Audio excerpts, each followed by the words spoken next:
तेनालीरामा की कहानियाँ अद्भुत कपड़ा। एक समय की बात है, राजा कृष्णदेवराय विजयनगर में दरबार लगाकर बैठे थे। उसी समय दरबार में एक सुंदर महिला एक बक्सा लेकर आई। उस बक्से में एक मखमली साड़ी थी, जिसे निकालकर वो दरबार में राजा और सभी दरबारियों को दिखाने लगी। साड़ी इतनी सुंदर थी, जो भी उसे देखता वो हैरान रह जाता। महिला ने राजा से कहा कि वो ऐसी ही साड़ी बनाती है। उसके पास कुछ कारीगर हैं जो अपनी गुप्त कलाओं से उस साड़ी को बुनाई करते हैं। उसने राजा से निवेदन किया कि अगर राजा उसे कुछ धन दे तो वो उनके लिए भी ऐसी ही साड़ी बना देगी। राजा कृष्णदेवराय ने महिला की बात मान ली और उसे धन दिया। महिला साड़ी तैयार करने के लिए 1 साल का समय मांगा। के बाद वो महिला साड़ी बुनने वाले अपने कारीगरों के साथ राजमहल में रहने लगी और साड़ी की बुनाई करने लगी। इस दौरान उस महिला व कारीगर के खाने पीने से लेकर तमाम खर्चे राजमहल ही उठाता था।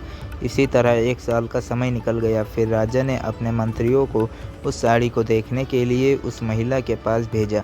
जब मंत्री कारीगर के पास गए तो वो देखकर हैरान रह गए। वहाँ 2 कारीगर बिना किसी धागे या कपड़े के कुछ बुन रहे थे। महिला ने बताया कि उसके कारीगर राजा के लिए साड़ी बुन रहे हैं, लेकिन मंत्रियों ने बताया कि उन्हें कोई साड़ी दिखाई नहीं दे रही थी। इस पर उस महिला ने कहा कि यह साड़ी सिर्फ वही लोग देख सकते हैं जिनका मन साफ हो और जीवन में उन्होंने कोई पाप न किए हो।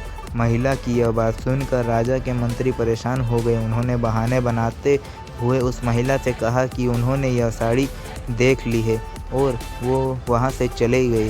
राजा के पास वापस आकर उन्होंने कहा कि वह साड़ी बहुत ही सुंदर है। राजा इस बात से काफ़ी खुश हुए। अगले दिन उन्होंने उस महिला को वो साड़ी लेकर दरबार में हाजिर होने के आदेश दिया। वो महिला एक बक्सा लिए हुए अपने कारीगरों के साथ अगले दिन दरबार में आ गई। उसने दरबार में बक्सा खोला और सबको साड़ी दिखाने लगी। दरबार में बैठे सभी लोग बहुत हैरान थे, क्योंकि राजा से मत किसी भी दरबारी को कोई साड़ी नहीं दिखाई दे रही थी। तेनालीरामा ने राजा के कान में कहा कि उस महिला ने झूठ बोला है, वो सभी को बेवकूफ़ बना रही है।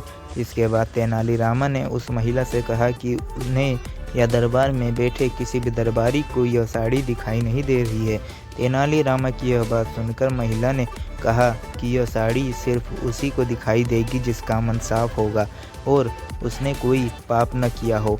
महिला की इस बात को सुनकर तेनालीरामा के मन में एक योजना आई। उन्होंने उस महिला से कहा, राजा चाहते हैं कि तुम खुद उस साड़ी को पहनकर दरबार में आओ और सभी को वो साड़ी दिखाओ। तेनालीरामा की यह बात सुनकर वो महिला राजा के सामने माफ़ी मांगने लगी। उसने राजा को सब सच बता दिया कि उसने कोई साड़ी नहीं बनाई है, वो सबको मूर्ख बना रही थी। महिला की बात सुनकर राजा को बहुत गुस्सा आया। उन्होंने उसे जेल में डालने की सज़ा सुना दी, लेकिन जब उस महिला ने बहुत विनती की तो उन्हें उसे छोड़ दिया और माफ़ करके उसे जाने दिया। साथ ही राजा ने तेनालीरामा की चतुराई की तारीफ भी की। कहानी से सीख, अधिक दिनों तक झूठ या धोखा छिपाया नहीं जा सकता। एक न एक दिन सच्चाई सबके सामने आ ही जाती है।